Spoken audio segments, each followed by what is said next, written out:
stop comparing yourself and then even competing with other people. We're all on a different goal path. And I think it's very important for people to align, here's my generosity purpose, here's what the difference I want to make in the world, and here's what I want to do with my money. If you don't like real estate, don't buy real estate. If you don't like the stock market, well, don't go in the stock market. There's plenty of ways to make money. You want to find an advisor who will walk alongside you to help you determine what you're comfortable with, because that's where the magic is. When you find the cause you believe in, the advisor you believe in, and the investment strategy you believe in, that's like the trifecta, which will help sustain you and help you do well financially. Hey, it's Rocky. Welcome to Richer Soul. Today's guest is Derrick Kinney, who's going to share his good money frameworks and advice to help you build wealth.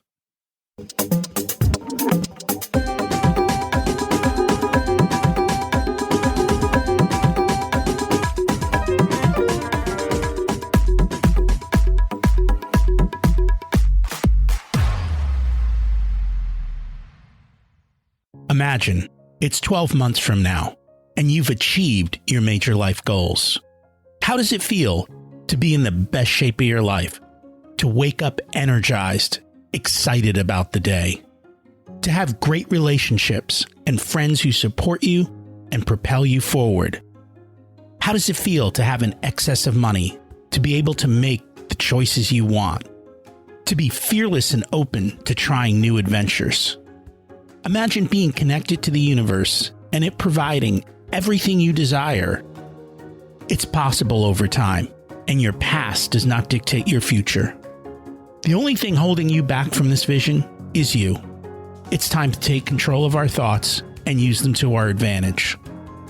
Welcome to Richer Soul, where we achieve our dreams and create harmony to health, wealth, relationships, time, and spirituality.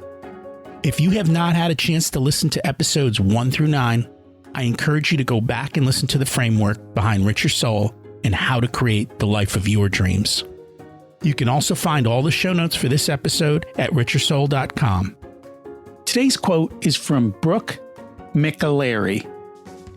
Slow living is a curious mix of being prepared and being prepared to let go. Caring more and caring less. Saying yes and saying no. Being present and walking away. Doing the important things and forgetting those that aren't. Grounded and free, heavy and light, organized and flexible, complex and simple. It's funny how it's a dance between two sides. That's why we talk about harmony, finding that path that allows you to do that. Money's no different. We're going to dig deep into that today. Before we do, let's review last week's action step, which was to take a break. Take 5 minutes and sit and prioritize your day.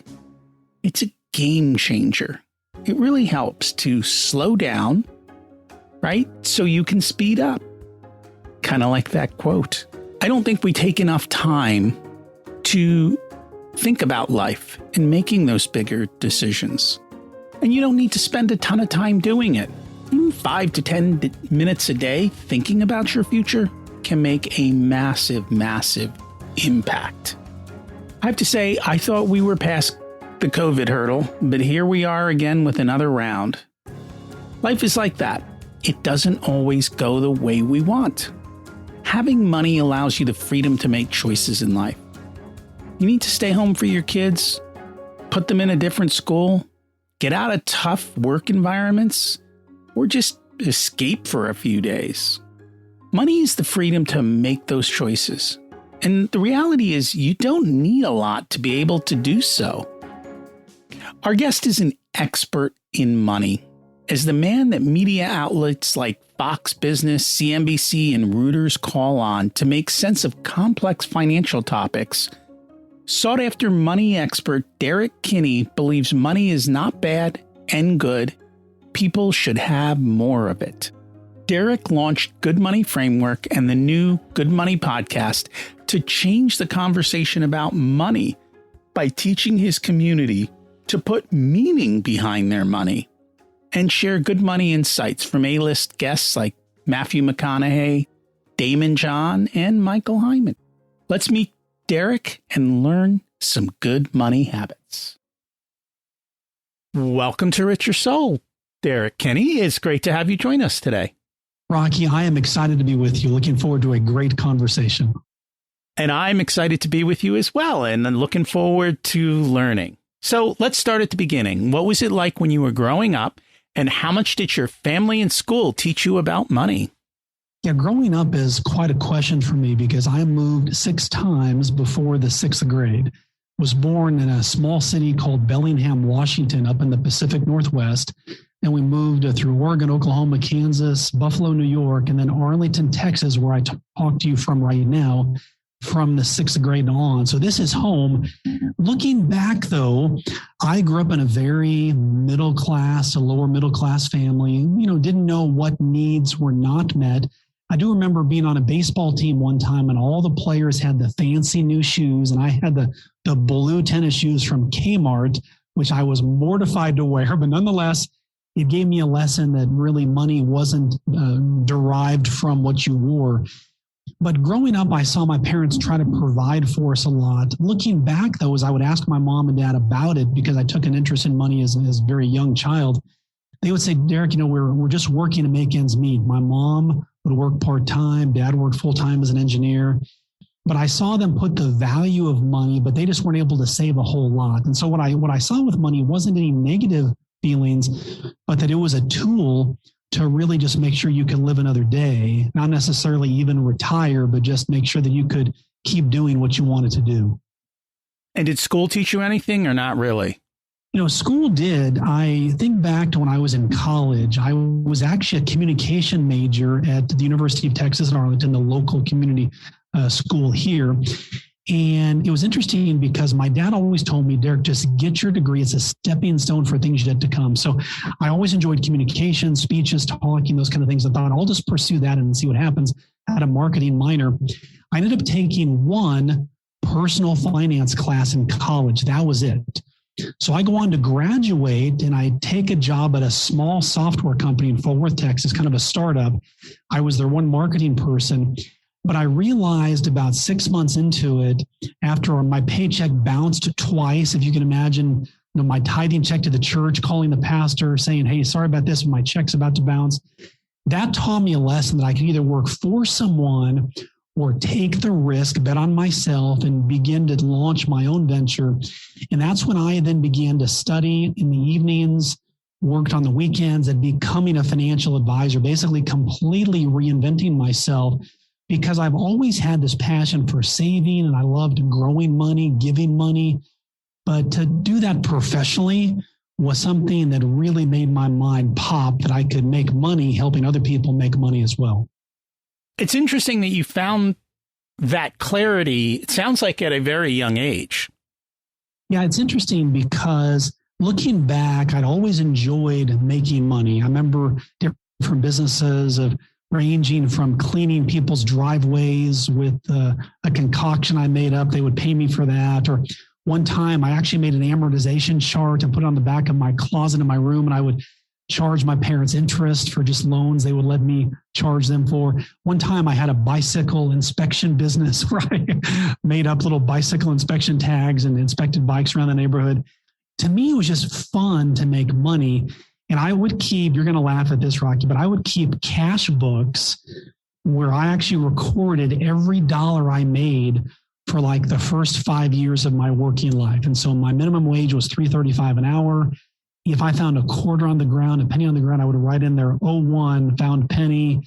And I just enjoyed tracking it. So the thought of making money and then the principle I learned of actually having my money then make money as I was doing other stuff was really just a cool concept. I think you can almost say I was made to manage money, but I realized it was all about the relationships. There's so many smart people out there that are really good with money, but if you overcomplicate it or talk above people or talk down to people, they simply don't take the action that they really need to help themselves. And I learned quickly you could connect with people and walk alongside them, not point directly at them, they would be more likely to want you to guide them and help them reach their goals.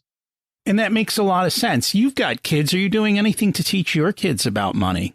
Yeah. So I've got 4 kids. My oldest graduated from Baylor University about 6 months ago. My other daughter is about to be a junior in college. My oldest son, my 3rd child, just graduated high school, about to go to a junior college to play baseball. And I've got a son who's about to be a junior in high school. And so one of the ways that we've taught our kids is what I call the half and half model. So as they've gone to college, I've said, look, I will pay for half, but you're on the hook for half. So if you choose to go to a community college or a local state university, it'll actually cost you less money and you're going to have less debt when you graduate. One has chosen a private school to go to. There was a higher debt, but she's on pace to pay that off. And part of it, why we did that, Rocky, was growing up in the lifestyle that our kids have is different than what I grew up in. And so I wanted them to have something they had to really fight through, but also to make an economic decision that, hey, if I go to a school, and by the way, let me press pause real quick. In terms of thinking about school, what I now know is that the school that I go to for what I wanted to do didn't really matter. I wasn't going to be a doctor, an attorney, a CPA, a specialist, a surgeon. And so the college I went to enabled me to have the launching pad for whatever I wanted. So I think it's a real falsehood that people buy into, that I have to go to a private school to do anything in life. I come against that really, really hard, and it actually can cost parents quite a bit of money. So back to the story, I wanted our kids to know that, but also by encouraging them to work at an early age, teaching them work ethic. And I let them know, my first job working at a grocery store, stocking shelves, cleaning the toilets of all things, working with people taught me so much. And this generation, a lot of them, we have friends that their parents dropped them off at college. If you can imagine that, there's no urgency or sense of hunger to want to get that driver's license. So all of those are lessons where we want them to see, hey, look from what mom and dad have done well, but also learn from our mistakes. And I think COVID has taught us a lot, that around the dinner table over the past year, telling kids about, here's a mistake I made, or here's a learning I had, all of their ears and their eyes perk up. And I think a lot of us have a lot of mistakes we can share. It's embarrassing, but it's probably one of the best teaching tools we have in our toolbox that often doesn't get used. And that makes a lot of sense. Yeah, that was my daughter's kind of eye-opening when she got to college. She's like, because she's in New York City, she's like, they sent these kids to college in New York City. They don't know how to cook, and there's no dining hall. Right. They don't understand money. They don't she's like, it's amazing how clueless kind of they are, because nobody is teaching those skills. We were very intentional in teaching our kids about money and also telling them that Harvard's not worth it. So go find a better school. And I would agree with that. Nothing against Harvard, but if you need that type of pedigree in your career, can it help? Yes. But I do think it's what you do with the degree that matters most, and not where the degree comes from, that really leads to success. So what are people, you've worked with a lot of people with money. What are people not teaching their kids around money, especially around their beliefs? Well, I'll tell you a quick story. When I was in junior high and high school, peer pressure was so rampant. You had to look a certain way, act a certain way. I remember if a fresh pimple popped up on my face one morning, that would blow the whole day for me. I mean, am I going to not fit in with my crowd, if you will? And what I thought was going to occur, and I was wrong, was that once I graduated high school and college, that peer pressure went away. That was just when I was younger. What I learned was that peer pressure just took on a whole different face. And that was, what type of car do you drive? What type of house do you drive? What clubs are you part of? Who do you hang out with? And all of that began a keep up with the Joneses mentality. So now what I found, Rocky, is when I would talk to people, they would say, well, where does your son or daughter go to college? Well, mine goes to fill in the blank. And you just felt that tone. You heard that there was a level of prestige the mom or dad felt by where their son or daughter went to school. Doesn't mean they could pay for it. They probably took a lot of loans out to do it.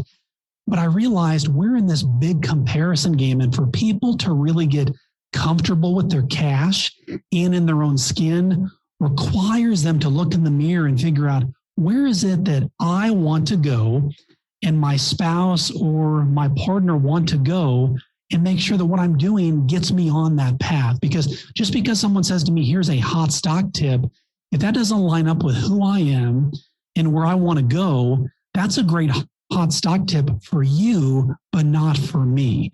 And beginning to realize it's okay to say no to certain things and yes to others when they're on my goal path was really helpful to give me a sense of financial peace around what I was doing with money and making strategic choices as my own CEO of my money, not of someone else's. I think too many people are spending money to buy things to impress other people that they don't even care about. Yes. And you just have to kind of stop that. So you spent a good amount of time as a financial planner. What is kind of the lessons learned? Because I'll be honest, many times on the show, we make fun of financial planners, mainly because most of them are nothing more than salespeople, and Sure. they don't understand the actual finances. I'm sure you've done it differently. Well, it's interesting. Financial advisors deserve a lot of the criticism they get.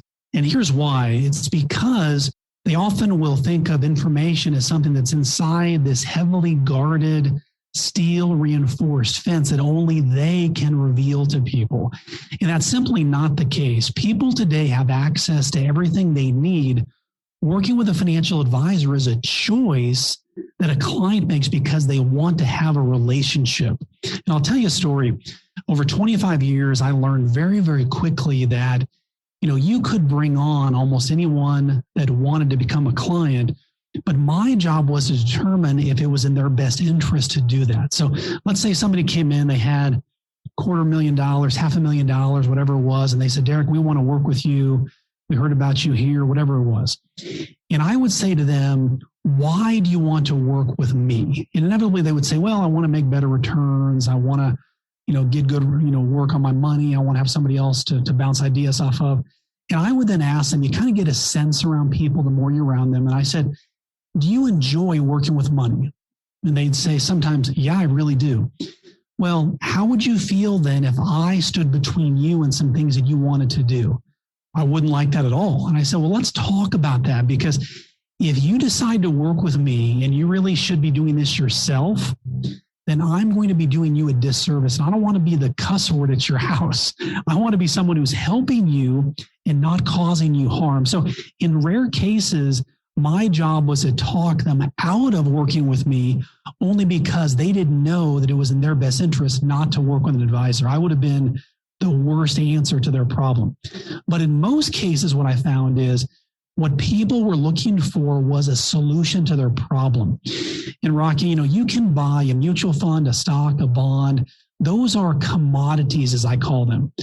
Just like the books that are behind you as we're talking, those authors are commodities, but what they bring, the specialization they bring, the topic, the pain points they help solve is what decommoditizes them. And so I think as advisors, if you can specialize, I would always say there's plenty of advisors in the local area you can work with, but I'm a specialist. I'm part of that small slice of the pie. So if you had a broken arm, you might go to the general practitioner. But if you had cancer, you had a major ailment, you wanted somebody who had experience, you'd go to the specialist. And so I think advisors today really need to walk alongside their clients and make sure that they're really listening, because to think that their voice is the only voice in their head of the client is a misnomer beyond belief.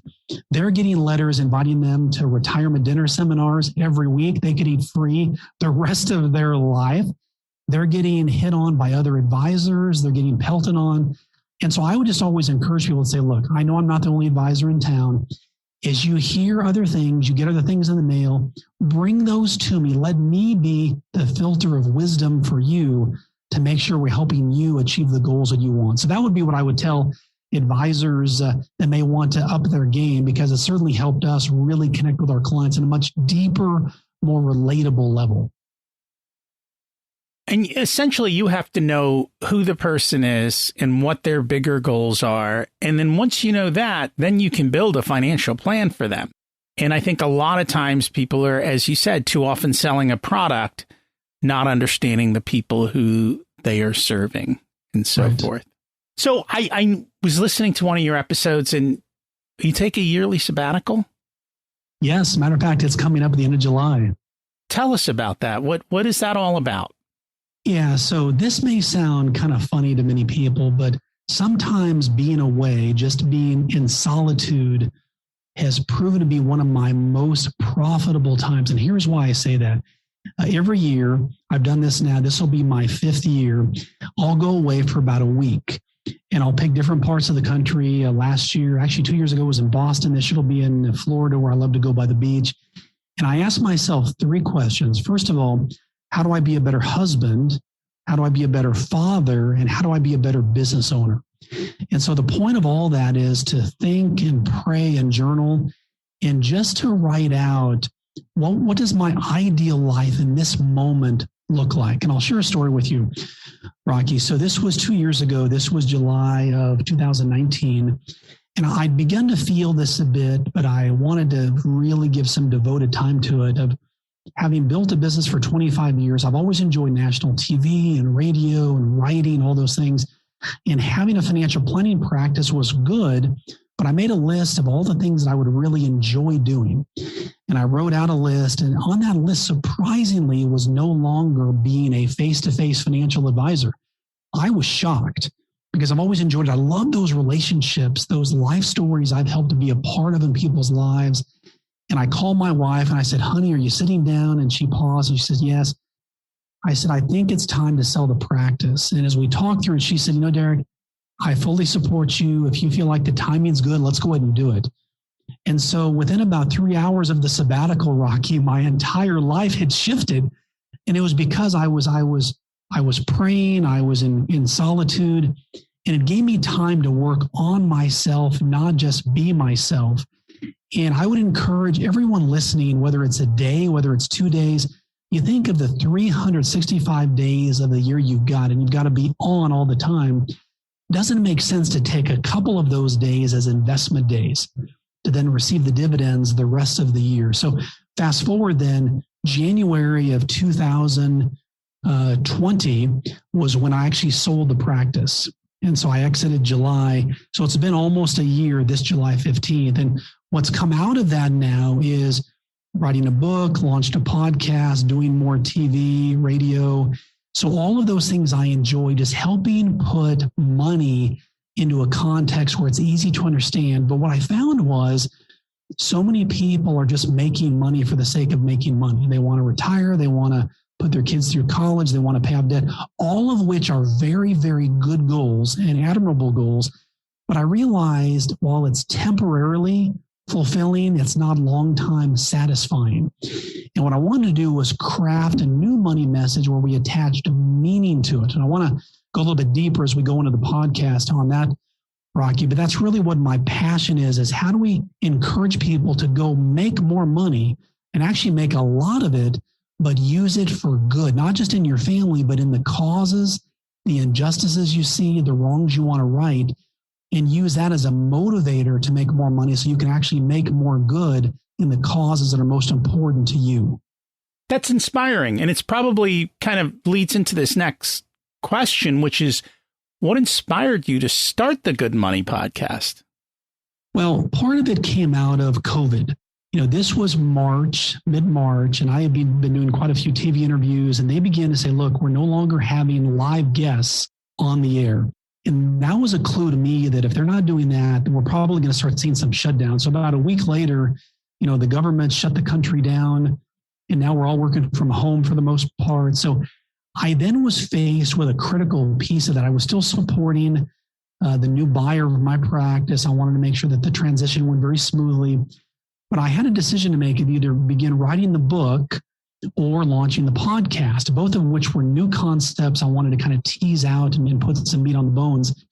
And as I began to think about it, a mentor told me many years ago that people remember people the most who offer ability to ease their pain in times of crisis. And what that meant to me was I could write the book, but the book would be in private. It'd be a solo activity. I'd be behind the scenes. The podcast would be public, which would mean I'd be making mistakes on the air. I'd be making gaffes, putting my foot in my mouth, but I would learn on the fly. And so I chose the podcast route as the way to really get a message of hope and optimism to people. And not just about, look, we all like money. Money is a tool, but the thought of actually using money for good and not just a transaction, Rocky, where so many people think today that if I give money to an organization, I lose, they win. I've taken my money, given it to you. I no longer have the money. And I wanted to flip that script and say, look, instead of that mentality, why don't we motivate people to identify what I call their generosity purpose? What is that core that when they look in the mirror and say, man, if money was no object, what impact do I want to have on the world? And maybe in my local community, maybe it's the club I was a part of where I went after school when I was a kid growing up, or there's a need I see. There's something that really hits deep in my soul that I want to make a difference in, but I've never thought I could. If I could use that to drive people to make money and do good, that would be the ultimate win. So that's where the good money concept was born, was dismissing this belief that many people have, surprisingly, that money is bad, that if you have money, you're bad. If you make too much money, you're greedy. If you have a successful business, you did something illegal to do it. I want to dismiss all that and say, you know what? There may be some bad people out there. And if you're bad, more money is going to make you just more bad. But if you have money and you're good, you can do more good. And so educating people on that concept has become my life's mission, to motivate people and say, look, don't just go make money for the sake of making it. Tie your money to something meaningful to you. Then when things get hard, it's going to help you stay motivated. And I can share story after story about people who have said, look, I tied in my generosity purpose to a cause that was important to me, and it exploded my business. We actually made more money because people wanted to be part of a bigger story than what I was just talking about, a simple product or service. And that makes a lot of sense. And many companies today are very mission driven. And as part of that mission, they are giving. Yes. And I know there's also B Corps as well, which are kind of like a hybrid there, but it seems to be the new norm for many companies. And then there's some companies which they want you to round up everything. So they're not giving out of theirs. They're taking from you and taking credit for their gives. But I guess, there's a variety of ways to do that. You've had a lot of amazing guests on your podcast. What have you learned from many of these successful people? Well, I learned that by listening to people, you can learn a lot. And I'll share with you a principle, and I'll tie it back to the podcast. When I buy a book, let's say I pay $20 for that book, my goal is, and it's just a game I play, is could I make $2,000, $3,000 from the ideas in that book by paying $20? You think about the ROI, that's a really good lever of growth. And what I'll do is I'll literally tear through a book. And by that, I mean, I will read the book and I'll tear out the pages of things in the book and I'm going to implement. Because life is so busy, the thought of me referencing back to a book years from now is probably not going to happen. I'll just buy the book again and repeat the process. So I'll literally end up with maybe 4 or 5 pages paper clipped of the book, and that'll be what I choose to implement. And I think to myself, would the author be offended by that? Would they rather like the fact that, hey, somebody bought their book and then they incorporated their principles and made a lot of money and did more good with it? I think the latter would be the better thing to do. So I tie that back to the podcast. And I think about people like Matthew McConaughey, who came on the show, and he talked about the concept of my soul's account and my bank account. And what he talked about was, it's one thing to have all the success in the world, to be making these great movies and to have these money in the bank and so forth. But if people don't like me, if my kids aren't on board, if I'm not making an impact in their lives and those people around me that matter the most, what point is it? So that was very, very thought-provoking. And he talked about, Derrick, I pick up every penny I find. So that was motivating as well. But then I think about Dr. Brad Klontz, one of our earliest guests. And Dr. Klontz talked about the beliefs that cause people not to make money. And one of the things he talked about was that if you make a lot of money, oftentimes that money will then go down to the level of income of your closest friends. Now, that concept was really intriguing to me because what he was saying was it's very hard to have a lot of money and keep your same friend group because you've now distanced yourself way apart from the people that are most likely in your circle. So that was an idea to really kind of tease out because I've worked with many lottery winners over the years, and some of them have maintained their money. They've taken the advice I've given them. It's actually grown quite a bit. Others become the lottery machine for their family. And just like it took them no effort to make it, it takes them no effort to keep it. Others, for example, Laura Casey, a woman in North Carolina, has a great company called Cultivate What Matters. She talked about calling failure as fertilizer. That when we face adversity, and when we face hard things, to think about that as really motivating us for the next phase of our lives, and to think about things in digestible things. So all of the guests I've had, as I listen to them, I think that's my favorite guest. And it just keeps getting to be my favorite guest over and over again. But it's interesting because all of them have a concept of money. And what's interesting is all of our listeners, which our listener base has grown dramatically, I get feedback on all the different guests because each guest will connect with a different listener. And it's what they needed to hear in that moment, which is really, really powerful. And that's true. You can get the best advice over and over, but until you're ready to hear it and until that moment comes, it doesn't snap into place and kind of make sense. So true.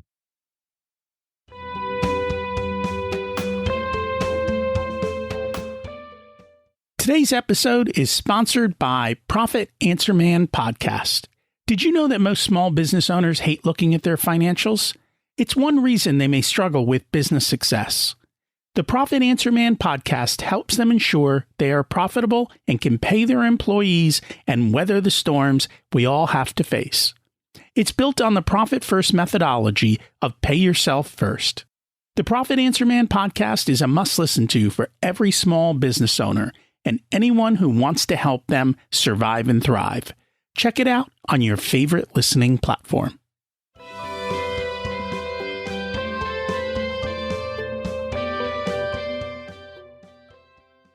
As you can see, I love reading books. And, if somebody's going to take 3 years of their life to put all that time and effort and their wisdom into a book, I've learned just buy the book, spend the $20. Don't even think about it. I don't even think about the price tag of a book anymore, or whether I should or shouldn't.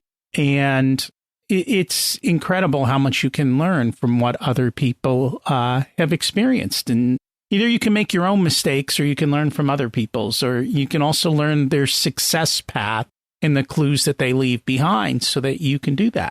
We do have those conversations. As a matter of fact, I was away at a conference this weekend and I think it was over lunch. We were chatting. It's like every so often you have to change your friends, right? Because as you grow, some people just may not grow with you.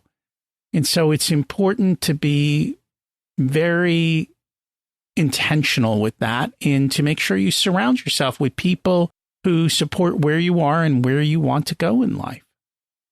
I would agree with that. And I'm never saying no to long-time friendships, but it's a matter of where do you want to invest that time. So I'll give you an example, Rocky. One of the principles that I talk about is what I call the people portfolio. People often think about my stock portfolio, my real estate portfolio, my bond portfolio, my crypto portfolio, for goodness sakes, and they think about investing money there. I think putting money where your mouth is on people can be one of the most profound investments that people can make. And let me give you an example. There was a woman who was a family friend, and she had a real gift for singing and wanted to sing at youth camps all over the country, but she needed money to record a CD, about $1,000. And my wife and I had heard that. She'd mentioned it a couple of times. And so we decided to anonymously get a cashier's check, get the money over to her. It appeared in our mailbox one day. We didn't think anything else of it. So the CD comes out, and on the inside cover, and I say this humbly because it's just a matter of when you bless someone, sometimes you're the one that gets blessed. On the inside cover, she said, "To whoever made that anonymous donation, you helped fulfill my dream." Well, it got me thinking. I think about that a lot because can you put a price tag on someone's dream? No. And so it got me thinking too that it began to put my antennas up. I call them my giving antennas around who around me has a need. And so at our family meetings that we would have throughout the year, even around the dinner table, I'd ask our kids, hey, who at the school or who around you has a need? And I wanted them to begin to put their antennas up around, hey, maybe their friend's dad lost a job or their friend's mom is in the hospital or whatever the case may be. How could we as a family, even with a small dollar amount or some act of kindness, help that family? So it allowed us then to have more of a giving mentality. But even you think about, let's say there's a college student who really is a gifted student, but has trouble getting the money to go for one more semester at school. Could you pay a couple $100 at the community college to express belief? Or could you give them a book and say, hey, I thought of you because you're so smart. I thought this would be a good investment in you. Can you put a price tag on believing in someone? No. And so what I then look at is in my friend group, do my friends support that same mentality? Because if not, it may be hard to maintain the depth of that friendship. But if they do, that can be a way to deepen a new friendship group or those existing friendships of, hey, there's a need. Would you like to participate? And bring them alongside you so they feel like they're making an impact in the world as well. So many people, I think that making a difference in the world just happens, that there's no planning that goes into it. And when I come at that really hard and say, look, you can have a strategy. And I'll share a quick story with you, Rocky, if I may. There was a couple that came in the office a couple years back, about 5 years ago, and you could just tell the weight of the world was on their shoulders. You know, with those relationships you have where you can just tell without even talking to people that something's wrong with them. And after some small talk, I said, okay, it's clearly something's bothering you. What's happening? He said, Derrick, I love the business. They had a small business. I said, my kids are working in the business, he said, but I feel like I'm mailing it in right now. I'm not motivated. I'm not excited. I'm just there. We're doing great, but I'm just there. And the thought occurred to me, the word just shot out of my mouth. And I said, so-and-so, what are some causes that you believe in and want to make a difference in? And the question stunned him. And he said, a couple years back, we went on vacation, and the country we went to, there was a village that was there that the guide said needed a school building to be built, that it was causing the kids to not have the education that they needed and was really putting them back. And he said, I made a note that if I could or I had the money, I'd love to build a school and meet that need. Well, life got busy. He got back to the States and just forgot about it. But my question prompted that back in his mind. And I said, what if you did this? What if you set a goal that over the next 12 months, if you increase your sales by X amount, you would give half of that increase to fund that school? Rocky, his eyes got as big as saucers. He sat up straight. This looked like a new guy. So he leaves the office, comes back in 3 months later. He looks younger. He looks healthier. He looks happier by far. And he says, Derrick, you're not going to believe this. I took what you said to do. We're already up 20% for the year. I've already funded half of that school. And I'm not a very emotional guy, but here was two guys sort of sharing a tear at the same time, because I was watching a guy literally transform himself from who he was to now a person who was loving his business because he tied purpose to profits. He tied meaning to his money because he realized, I'm going in because I want to make a difference in that school. Then another story I'll tell you real quickly is, let's say that you've got 5 realtors. You're going to sell your house, and all the realtors are equal in terms of competency, trust, their ability to negotiate. But one of them says, Rocky, when you buy or sell a house through me, I give a percentage of the commission that you pay me to a cause that's important to you. Now, all things being equal, they're all the same for the most part. Which realtor do you pick? Well, you pick the one that's going to give something to build into my local community.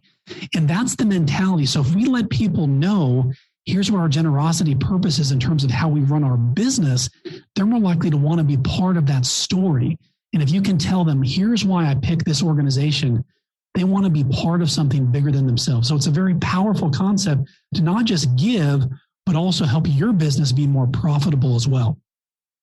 And that ties into what you were talking about earlier as well.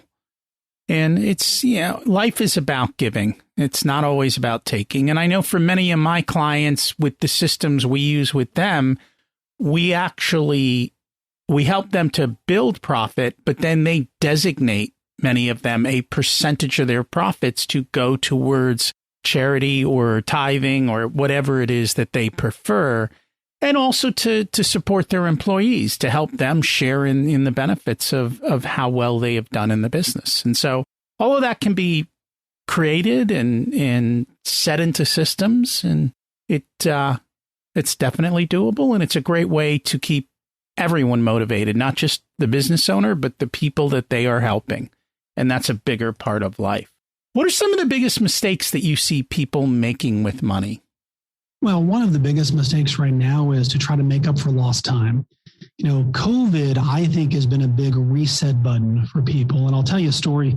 This was about 10 years ago, another financial crisis that occurred, not to the magnitude of COVID-19, but it was still a crisis. And this person came in the office. They were behind on their retirement planning. They were in the mentality of how do we catch up and catch up quick. And we put together a strategy. And basically our strategy was, look, you can't retire at 65, but if you do a phased in retirement, and let's say you retire at 70, but you're working part-time after 65 to 70, then you work a little bit doing what you want to do to cover some of those loose ends and those expenses, you can do it. Well, they wanted to have a hard stop. There was a lot of peer pressures they were very upfront about in their family group of everybody retires at 65. I'm going to look like a failure. I'll look like I didn't plan well. And they just couldn't handle that from their ego standpoint. And so what they did was, based on a tip from a friend, they bought into a stock that was very, very aggressive, and they put about 50% of their assets into it. It did well for about a month, and they thought, this is great. They put more into it, and then it plummeted like a rock. And it was something I told them not to buy. I told them the pitfalls they were getting into. They lost about 75% of that investment. So if you can imagine now, someone who already was behind, now they're just flat out in pain and further behind. And so this gambling mentality that I see so many people have, because money is made to look so easy. You flip on YouTube, you watch the news, you look on your phone, there is a success story that everybody has that makes crypto, the stock market, real estate, whatever that may be, look like anybody can do it to sell their program. And I would just let people know, and I would sound a siren of caution that, look, if it sounds too good to be true, it probably is. If you get a hot stock tip, it's probably cooled dramatically by the time it gets to you. And you want to make sure that you're making measurable steps. So that's mistake number one. Number two is, and Rocky, I would tie this one back to sometimes beliefs people had when they were growing up. They might have seen at the dinner table, whether it was their parents, their grandparents, whoever they lived with, that fist hitting the table that, my goodness, if only we had more money, then we could do more things. Money is the enemy.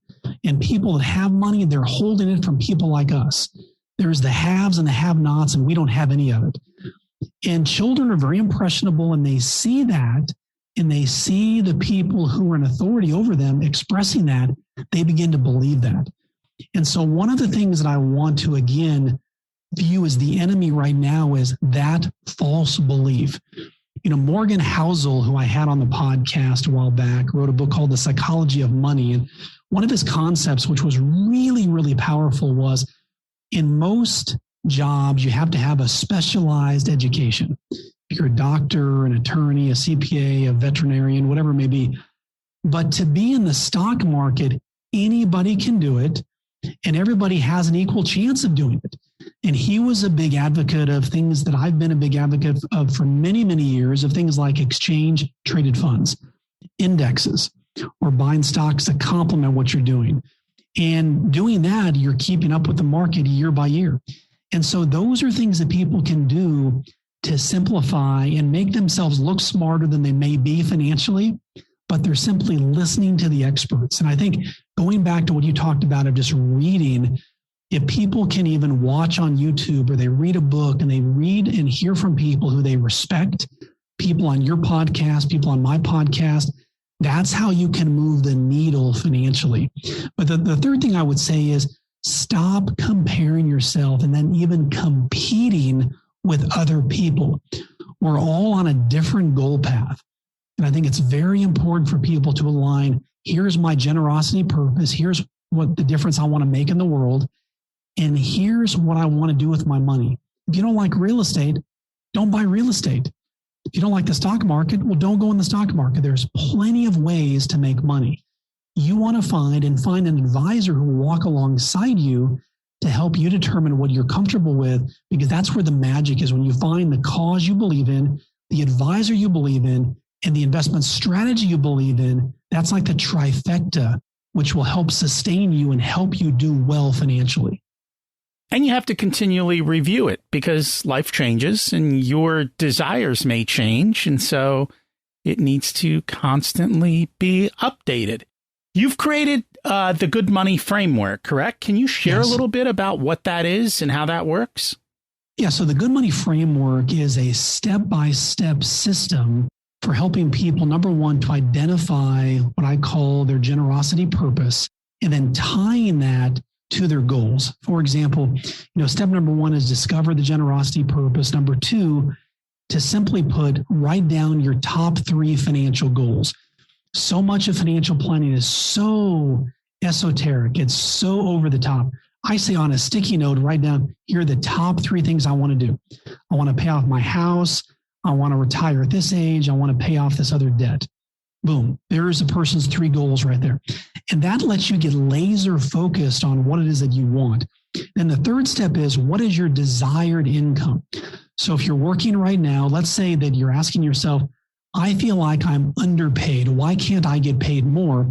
Then we want to help people craft a strategy about how can you approach your boss? How can you approach the owner of the business, whatever it may be, and say, how can I not just ask for a raise because that doesn't add value to them, but instead, what can you say to say, I want to add more value to your business and help you increase sales and grow this business?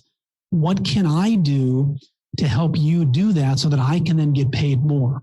Well, now it's a power sharing opportunity. If I come to my boss or someone comes to me and says, Derrick, I want to help you grow Good Money Framework, I'm all ears. But if somebody says, hey, I just bought a new house, my kid's in a private school, I need to make more money, can you give me a raise? Well, as we joked offline, as my friend Michael Hyatt says, WIIFM is our favorite radio station. What's in it for me? And that's what business owners are asking. Look, if you can help a business owner make more money, they will typically be more than happy to give you a cut of gains that you bring to the table. So step number 4 is to review what options you've got to make more money. If you're currently employed, can you go to your boss and say, look, what certification could I get? What advanced learning could I do? Could I, if I brought in sales, could I get a piece of that commission to help grow the business? Or if I need to start a side hustle, or if I'm already retired, does it make sense to work part-time? Does it make sense to start something on my own? Do I need to reshift my investment strategy to then make more money when the market hit all-time highs like it's done recently, capture some of those gains, carve that money out and use that to fund some of the causes I believe in? Number 5, Rocky, is to set up a simple savings and investment strategy. And here I talk about what I call the 4 lanes of the investment highway. So I wanted to make this simple. So that far right-hand lane is typically the slow lane on the highway. That's your checking and savings accounts. The money's going to be there. It's safe, doesn't earn much at all, but it's safe and secure. The next lane is that 3 to 5 year goals. Maybe it's the down payment for the house, pay down the credit card debt, save for the big trip you want. Maybe that's earning 4 to 5% return.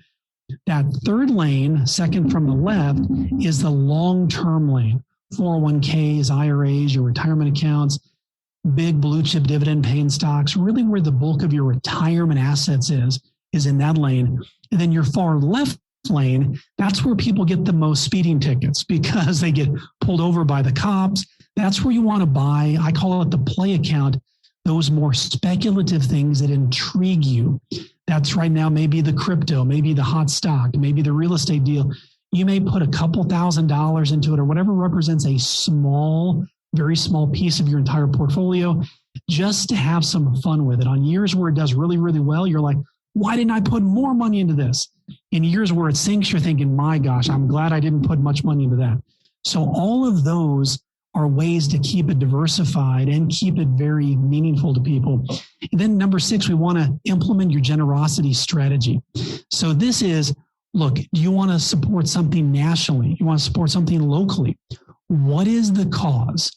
What is something that you can understand and begin to put money into, and you believe in their mission?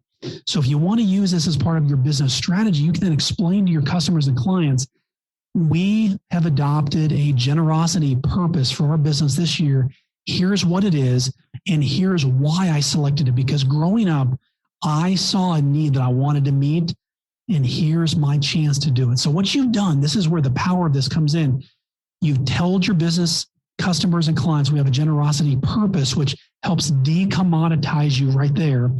You've talked about a cause that a portion of all of our proceeds and profits will go to, but then you've tied in, why does this benefit me? Why does this charity help make the world better? Why is it important to me?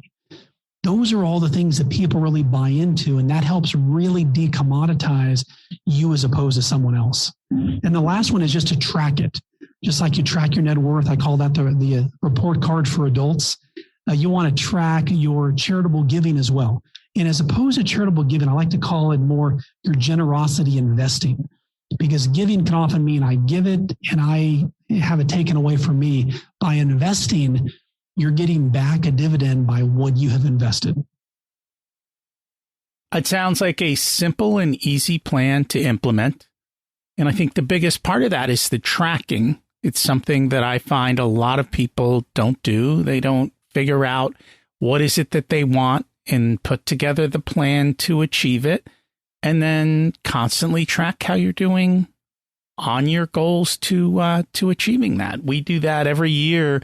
Usually at the end of the year, December 31st, I will look at everything and we will total it up, and we'll see, how did we improve this year? Did it go up? Did it go down? But, how did that compare to what we expected?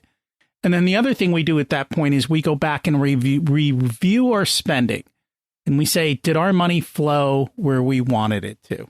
Are we happy with it? So it's not a budget. It's not constrained. Did our money go to where we wanted it to go in a way that is appropriate? Or do I need to start changing my habits for the next year? And usually we look and we go, that's all pretty good. I'm happy with that. And so from that standpoint, it's been good. But it's just constantly playing with the levers, figuring out and seeing what's going to happen over time, because money compounds incredibly over time. And if you allow that to happen, it is impressive, but you've got to start the process and keep going. Well, I could not agree with you more. And I like what you said about keeping money flowing.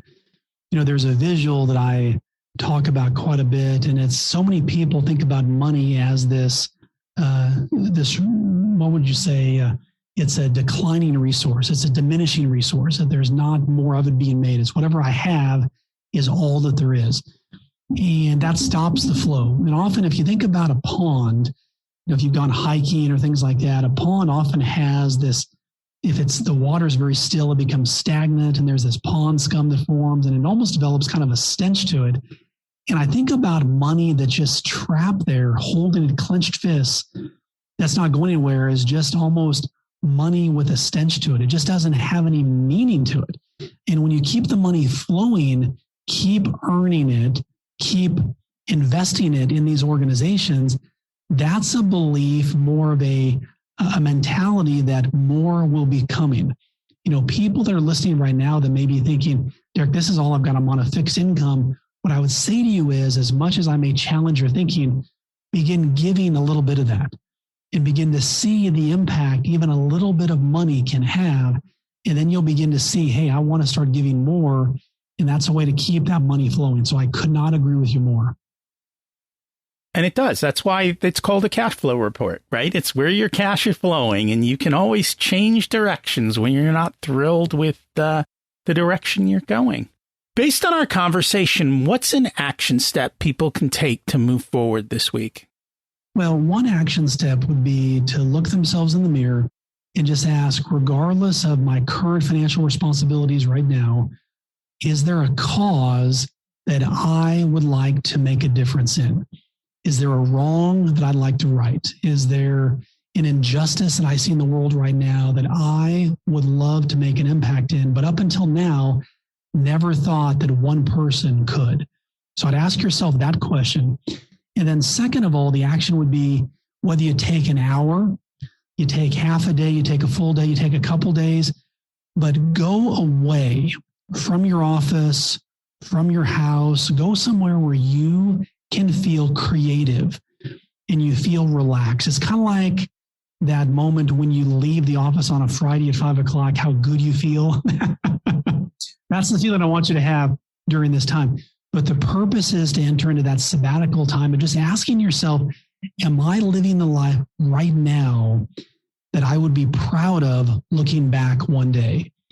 Or when my kids look back on my Facebook or my Instagram and they see the stuff I post, are they going to say, man, mom and dad were killing it. They were living life and making an impact in the world. Or, boy, they just sat around in the rocking chairs of life, not really doing a whole lot.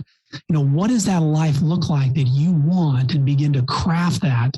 And that's a really powerful time. And you mentioned Michael Hyatt. Michael Hyatt has a book called Living Forward, how to get out of the drift and live your life. And for those people who want to take the time, I think it's an excellent resource to help you answer those questions in every part of your life and give you a framework to do so. And it's extremely powerful. So I encourage people to do it. Michael Hyatt, he's a friend, and I mentioned earlier the WIIFM, and I would encourage people to ask themselves that question as well. So much of our lives are on autopilot that we're simply showing up at work, or we're at this function. We feel like we don't have much control over our lives. I would encourage you to press that pause button. And as we emerge from COVID, this is a big reset. It's a second chance to ask yourself, is this the life I want? We get one chance at this whole thing. Is this the life I want? And am I making the impact? And am I making the money that I really want? I do this constantly, so I will say amen to you.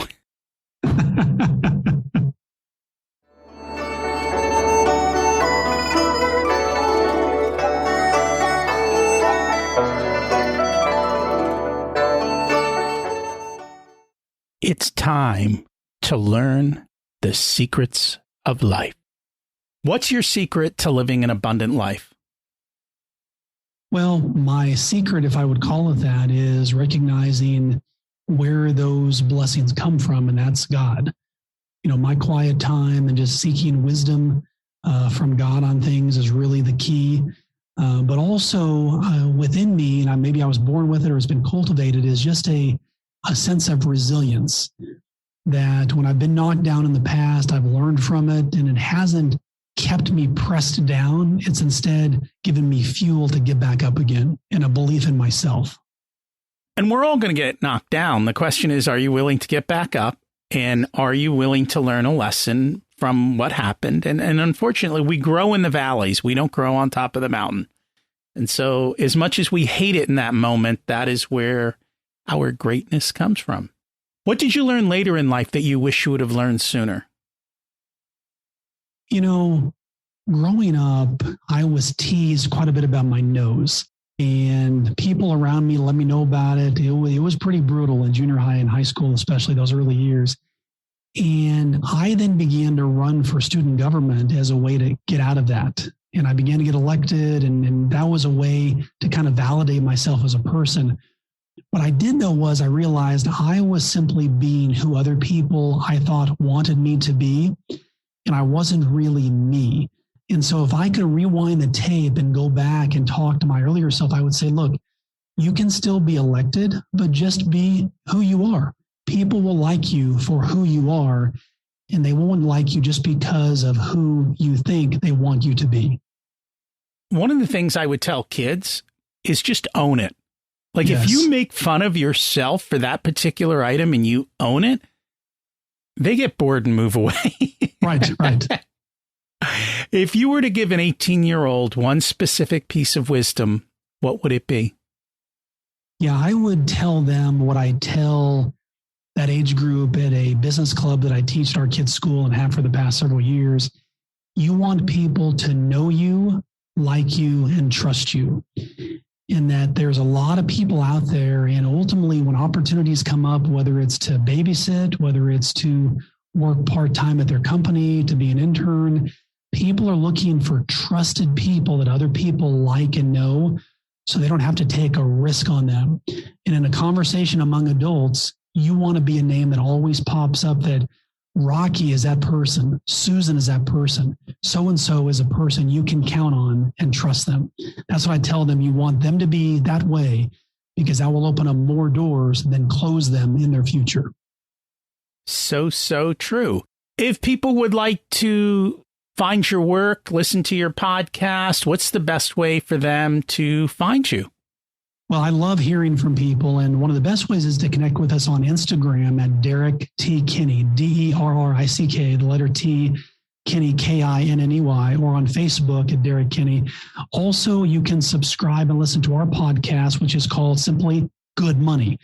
And we talk about demystifying the beliefs around money, but how people can make more money to do more good. That's a great way to keep up with us and for us to connect with our listeners as well. And I will put that along with some other links into the show notes. Thank you so much for joining us today. Rocky, I've really enjoyed our conversation, and thank you so much for having me. It's been great. Derrick's had some amazing guests on his podcasts, and a lot of some of the people that I follow as well. I love his philosophy of giving back. We have an annual giving fund that we fund at the beginning of each year, and then use it as we choose and as we've planned throughout the year. We also love to go to charity events because they are so much fun. Giving brings a lot more joy than getting. I know it's counterintuitive, just like that quote that we started with today. This week's action step: look at yourself in the mirror, regardless of your current financial responsibilities now. Is there a cause you would like to make a difference in? Where can you make an impact? The other thing that we talked about is to take that sabbatical, even if it's for only a day. Thinking time is massive, and you can see results. It's had for Derrick, and it's had tremendous results for me. It's important to disconnect and think about your life and take time to slow down. Next week, we have on JB the Wizard. He is well known for helping celebrities and CEOs get in alignment by removing their mental blocks. He has a lot of great advice to share, and I know you will love it. Hey, if you loved today's episode, or you know people who could use a little good money advice, would you share it with them? I'd appreciate that. And if you do it on social media, tag me. I'd appreciate that as well. Thanks so much, and thank you for listening. Have an abundant week.